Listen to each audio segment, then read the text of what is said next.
So we have with us Avi and we have with us Josh. Hi. And these guys are students here. And we have called us all together, and sort of over to you, really, Steve. You're gonna kind of lead us in a conversation about what it's like to be a student. Without a school. Sure. Yeah, so a bit of context for me is this. So I'm a governor of a big school in North London. I've been a governor in this school. I've been a teacher 17 years. I've got my own children. I do a lot of work in schools. And I keep getting the same kind of message about, young people. Must be great for them not to be at school. They're all at home. Us grown-ups need to sort out these young people. So my experience as a teacher was never that. My experience as a teacher was actually the children in my classroom always, for the most part, wanted to be there. They like being at school. They like being with their mates. And so I just thought, what is it? And I don't hear in any of this kind of news babble anything from any students. I don't hear anyone saying, actually, this is what I think. What I keep hearing said about young people is how they're all still going out to parks and out on the street, seeing all their mates. If anything, I think the way young people are being represented at the moment is that they don't really get what's going on, or they don't care, because young people aren't particularly affected by COVID. And actually, my experience as being the head teacher is that everyone's at home. School's gone into this kind of weird post-apocalyptic ghost town, and I'm interested in how we're all really coping, and I suspect young people probably miss us lot as much as I desperately miss them. Or maybe not. Or maybe not. Yeah, that's allowed too, by the way. Yeah, maybe I need to step out if you want to say how delighted you are not to see me every day. Exactly. I'm so glad not to do his assemblies. Yeah, exactly. Now I can just fast forward them on YouTube. Maybe my students were all saying that because they wanted an A in their exams. I don't know. So over to you in a way. What is it? Just say something about what it's been like. Do you miss school? It's definitely been a lot harder for our generation than it's being portrayed. I believe we're being spoken for a lot. And like you said, our voice isn't really being heard amongst the arguments, the debates, and the confusion, I guess. Because I feel like part of the reason may be because the whole world has just been thrown off balance, and so they're not going to be looking at us for a solution. It's us looking towards the adult world, and this is the first time in my life that I remember just experiencing that. In a way, adults really don't know what's going on just as much as kids don't.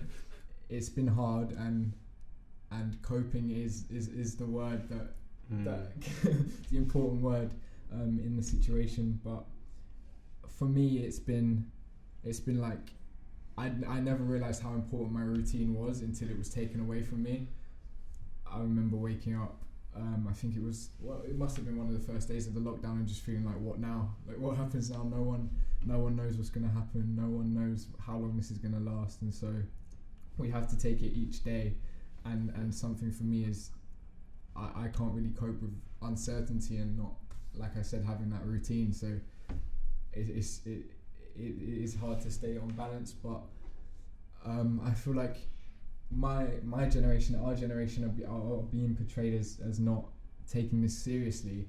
But I feel like we are taking it seriously, and we do realise how important it is because we're here, we want to be here, we have chosen to stay and to do this, and now for the world to just be in a shambles, it's made it that much harder for us, and it must be that much harder for you not be certain about university. And it's so stressful, and everyone is stressing in the class. You have a little group chat, and everyone's just messaging all the time, being like, I don't know if I'm meant to do this, meant to do that, because the teachers are having to take emails from everyone. It's just it's not the same. It can't be the same. You're not going to get the same help. You've got to do things more by yourself, and that means leaves more things uncertain as far as, am I going to get the grade? Am I not going to get the grade? Have I done the right thing? Which is an extra level of stress. So you talked about routine and like certainty. It feels like that's kind of a big part of it. Yeah. Anything else that you miss about kind of the structure of the day, the people who are around, the kind of relationship with teachers? Anything else around that? Yeah, I never really realised how much having like people around me really like helped, and in a sort of unusual way, the fact that we are all in the same boat, or I saw somewhere it said we're not all in the same boat, but we're all in the same river on different boats. That it's comforting knowing that I'm not alone in this time, but being physically alone with all of this schoolwork, and like you said, with that much more independence, and not being able to rely, say, on the teacher, because you know, to a certain degree, either because you know that they have that much more stress and that much more to deal with. It is quite daunting, and the few times that I've emailed teachers for help, I can tell that they're feeling a sense of, well, we don't really know how to help you to the degree that we could before. Everyone's lost. So everyone's lost. So what about not being in the same room as the teacher? So you're getting some support with the teacher, but what? Yeah, it's definitely. What's that like? It's definitely unusual. It's definitely. It's weird. It's hard. It's not something that we've experienced before. Yeah. So my final coursework deadline is tomorrow, and basically I've just had to be compiling my own like lists, and we have weekly hangout chats where everyone goes through each other's work. So we're still doing crits and things like that, but it's more just having to use your own mind, and like that seems to me like one of the positive things about it. You are doing the work. Yeah. You're taking it on. You have. Yeah, I mean, it strikes me. Some people are even saying that some of what we've learnt about how schools can operate might mean that even when we do come back, maybe we don't have to come back completely the same. I wonder what you think about, like, how important do you think everyone having to come to school is? I think that what school does is it makes everyone be on an even playing field. Everyone is universal with their experience. Everyone is learning the same things. Everyone has got the same space, same materials, which means that people who maybe don't have that opportunity, in their own home space can thrive in schools. And although I think it could be interesting to see the world being more isolated, and I don't know how I would picture that. Because it's just not the same for everyone, and that's what I like about education, is that it gives people, who come from all different places, to be able to grow and do anything. And that would restrict people, I feel. And the overwhelming majority of what I've seen is people dying to be back in a controlled environment, in what we felt was normal, I guess. So from what I can see from my friends and the people in my year group, or the people that I'm close with, is that they are missing being in this environment and having the people around them. We need human interaction. We need And is it just human interaction, or is there something about sort of being in the same space, learning, doing the same thing? I love thriving spaces. I love being around energy. So just the fact that everything just feels more lulled down and dead, it makes my energy, more definitely low in general. How have you found as well, I guess what I'm interested about there is I do an assembly about sourcing truth, how you find truth in a world where there's 15 billion questions asked of Google.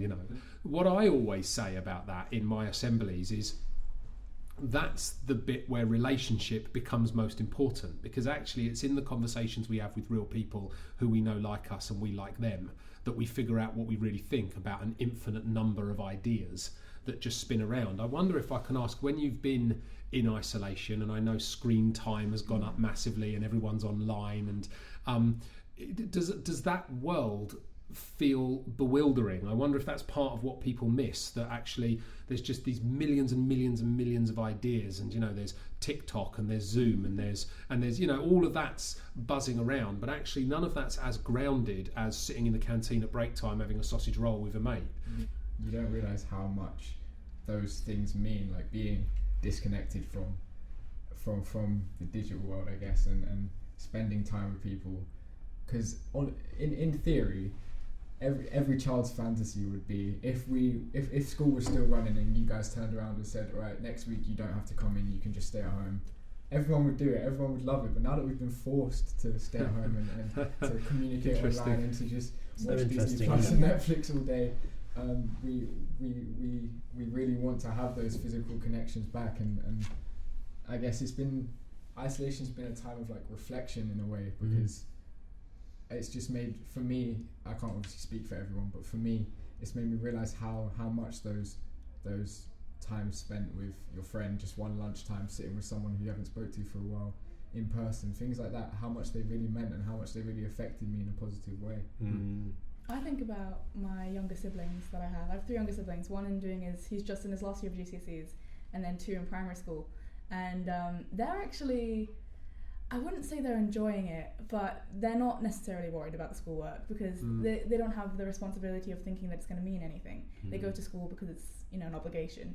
My brother's going to get his grades without doing his exams, so he's just on his phone all the time, and my little siblings are on their pads all the time, and it's weird because I think about what their lives are going to be like, and I think that generation are just going to grow up to be a lot more unsocial because they're having a large period of their life where they're not socializing, they're not developing those skills, they're not growing, and those are like very vital years. My little sister, she's 8 and my brother is 11, so it's something to think about. There's a lot of worry about that now, isn't there? There's people starting to talk about what the long-term mental health concerns will be of this, what the emotional development or stunting of emotional development could be. It's long documented about some of the concerns about what level of addictive behaviour is encouraged through quite a lot of gaming and iPad usage and all of that. So it is there are I think I don't know, and we can catastrophise, which might not be helpful. So I'm not suggesting this generation will have an awful life because of this episode. There will be things they've gained, an ability to be more independent and maybe a certain social resilience. There'll be positives, but I am worried about the emotional and mental health risk. I mean, you don't have to speak firsthand unless you want to, but do you know of other people that have found that aspect of being in isolation difficult? Definitely. Something that I've seen through some of my friends is that they are, the majority are definitely going through a harder time, and I think it is in effect from not seeing each other. From what I can tell, people seem to be in a lower place because we're isolated and because we're on our own in this. And although, like I said, everyone is going through the same thing, it is very much that we feel like we're on our own, especially when we're in isolation. And firsthand, it is posing new challenges when it comes to mental health, things that I was struggling with before. But at the same time, I have been getting a lot of support, which I'm very thankful for. And something that I have noticed as well is that people are checking on each other a lot more and making sure that everyone's okay, because we know that this is a hard time for everyone. And so maybe I feel like that might be a benefit coming out of this, that first lunchtime together, that first interaction again would be so good, and relationships would be so much stronger. And the hope of that is kind of what keeps me motivated, I guess. How much fuss do you think we should make of the coronavirus when you come back to school? There's lots of concern from lots of very good, concerned adults who I respect and admire, who are quite rightly saying, how do we think about the trauma of the coronavirus for young people and how it will affect them when they come back into a school environment? People are definitely going to want to come back, because once you sit in your room and you're on your pad for 3-4 months straight, what else are you doing? You've got to wake up for something. So I mean, that's very interesting to me. I had a little burst of excitement. I love the idea that coming to school is something you might live for. Yeah. We don't think about school like that, do we? School's where you have to go, and you'll be prosecuted if you don't. And we've got to get attendance numbers up. But actually, this is a fundamental issue of faith. Why do we get out of bed? Why do you put one foot in front of the other? Why does an in-breath follow an out-breath? Why do we keep doing things? And that's a massive area. And the idea that actually you've got to have something to go out for. You've got to have reasons to connect to people. The other bit around that for me is, and I was talking to my other half about it this morning, and about whether going to school for a pupil is kind of like going to work for a grown-up. It's their own world. You go to school, it's your world, it's your A-levels, it's your studies, they're your teachers, they're your classrooms, and there's like an independence from mum and dad who kind of, or whoever. They've got their life, and the great thing about school to me always seems that actually you've got your life. Definitely it is. Like you say, it's a whole nother world, and you spend so much more time at school than you do with your own family, and it's something that I know you've mentioned in assemblies before, and it's like you're two different people. You're the person that you are at home, and you're the person you are at school, and that identity, that personality has been raised by school. And so in this current situation, it's like that whole side of me isn't living in a way, because that side is being suppressed, and I'm not able to thrive in those areas, I guess, and those would mainly be, say, social. And I feel like a lot of the experience that I have when it comes to being social, like living in a community, that comes from being at school, and one way that this may affect me and my generation may be that if this does go on for an extended period of time, we're missing out on a lot of interaction, and so we don't get that sort of feeling of a physical community, I guess. And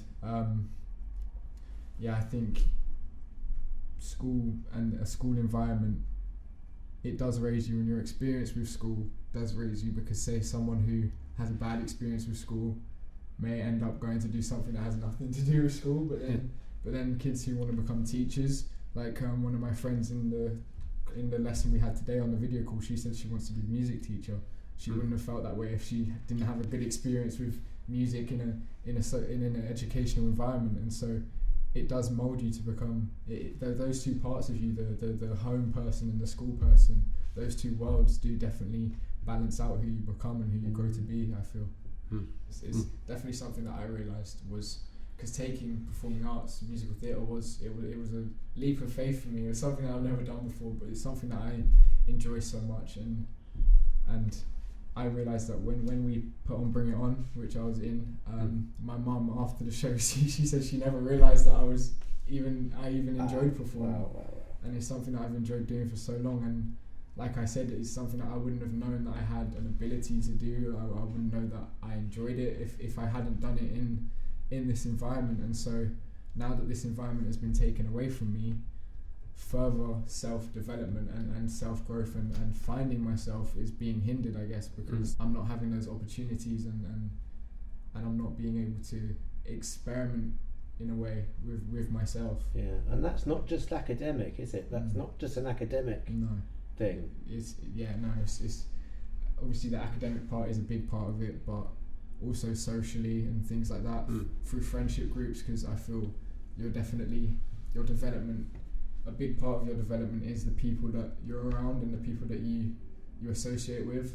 And so finding those physical friendships and those physical bonds, that's being cut off as well. So for someone who's in their early development years, and maybe not as much now, but say when I was in year 7 or year 7, year 8, just in a new environment, in what school really is like, it must be really hard for someone of that age group to be finding themselves right now, I guess.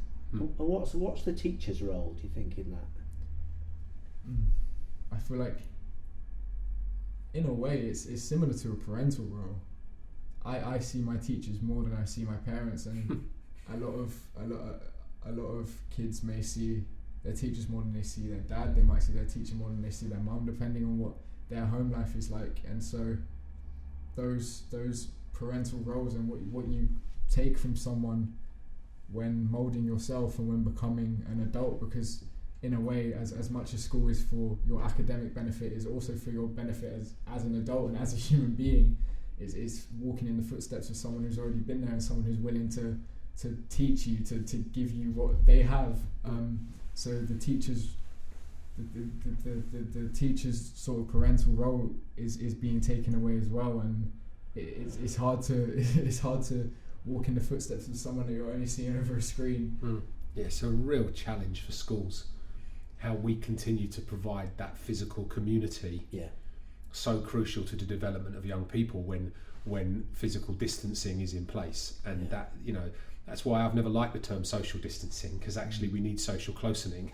It's the physical distancing that we need, and that's a real challenge. And I agree with you, I don't think technology has even half the answer, although we're doing our best with technology. That's really interesting, and nice too, because I don't know that teachers, I mean, we've talked before, you and I, about how that component of teacher training, it's something all teachers have, that sort of patriarchal care. It's something all teachers have, that kind of mentory, that relationship. But it isn't really something teachers are trained to do, and it's not really the way society thinks about teachers. It isn't. And it's lovely to hear, and I think it's an awesome responsibility too for us to think about how we raise young people at a time when it's unknown and unstable. As Avi was saying, it's a walk into the unknown. I think we are generally just walking into the unknown. So as long as we keep ourselves and thinking about the people that we care about, safe and happy, making sure everyone's living their life to what the best they can be in the situation, then that's how we will face the problem when it comes. It's interesting that with this pandemic has reduced everyone to being on screens, and you would imagine that like pushed people apart, but there's also something that's really brought people together, because caring about people, we're now having these conversations about how we care for one another, whereas not sure we used to have those conversations quite so much. I think empathy has definitely been instilled in everyone, whether or not it was consciously. Everyone feels empathetic towards each other, and on every level, even down to clapping for the NHS every Thursday it's something that we or maybe we haven't learned it through this, but it's been brought out of us. I feel like we are yearning for it right now. Yeah. So that's why it's coming out in the media and all that. We've all realised that there is something we can do in this time, and the fact that we know there's something we can do to help. If we were to then not do it, we would feel bad within ourselves. We would feel ignorant. That's interesting. Because it is overwhelming ignorance if you know that you can do something to help and you ignore that. And the fact that it is little things that we can do by staying isolated, by washing our hands, by not I think there's something lovely in there, and I think as an educator, the issue of mindfulness has been a real buzz now for about 10 years, and how much we're paying attention to the moment we're really in and being mindful of that. And what it strikes me about what you've said that I find interesting is we're searching for moments of social cohesion. Clap for the key workers on a Thursday. We're searching for moments when we're together as a nation, and because it's the national effort, we're doing it. But actually, clapping for the NHS, or something I've seen a lot of, is people saying, "Well, it's great that you're on the doorstep clapping for the NHS, but how did you vote?" And it's great that you're now mindful of you need to FaceTime with your mum, but how often were you calling your mum before this happened? And so what I'm interested in is whether or not we'll learn mindfulness from this. So I'm actually more interested in how will we be mindful about the conversations with loved ones once the world returns to normal. How will we be mindful of what do we really think about our key workers when we're voting? How will we be mindful of how we hold our mates at school in mind when we're back together? That's the bit I want to that's why I'm excited about school returning. I'm excited by how will we reinvest ourselves mindfully in real social cohesion, not the fake kind that we're all doing to desperately keep some kind of national effort going. But once the national effort is over, what will we do because we've learnt why I love you? Or do you know what I mean? That's the bit I'm quite excited about. Is there anything else that you'd like to say, or that we haven't covered, or? I'm interested in asking you what one lesson you've learned or advice you would offer for coping. Everyone always says that they want to learn a language one day, or get better at this, get better at that. This is the time. We've right now been given basically, we've been cut off from most of our responsibilities. So I'm just, after I finish this, I'm just going to be in my room doing whatever, and that's what people always ask for. They always look like, where's the time coming? So why don't people just use that effort and I just motivation? feel like it's definitely hard to do that with the lack of motivation that a lot of people are feeling at the moment. So I'd say it's important to in order to survive and in order to cope, don't run away from the fact that you're not coping, and remember that it's okay to be not okay, especially in this time. And if you feel like you are losing your identity, or you're losing your motivation, or you're losing who you were before, don't disconnect yourself from that, and don't disconnect yourself from yourself. This completely, is, you're not alone in this time. None of us are alone in this time. We're all feeling this. I think it's important to accept that, and to accept that just because we're not okay doesn't mean we won't ever be okay again. And even if things don't go back to our sense of normal, we will be normal, and we will beat this, I guess. Good. Cool. Fantastic. I'm a junkie for survival movies. They're like my thing, and I've been binge watching survival movies because a lot of what you just said then at the end about like you're in what you're in, and you haven't really got a choice but to trudge to the other side of it. There's a great one on the Disney Channel if you've got Disney Plus called Togo, and it's the true story of this village in the Arctic that got polio, and that particularly affects kids, and their kids started dying. And there was a polio vaccine, but it was a 30-day hike through the Arctic tundra and over mountains that could only be done by sled dogs. And you could only do it in the winter when the oceans are frozen. If you try and do it in the autumn or the summer, the ice is too unstable. But their children are dying. So this one man with his team of sled dogs decides that he's going to do this 30-day trek to get the vaccine. And it's his survival story.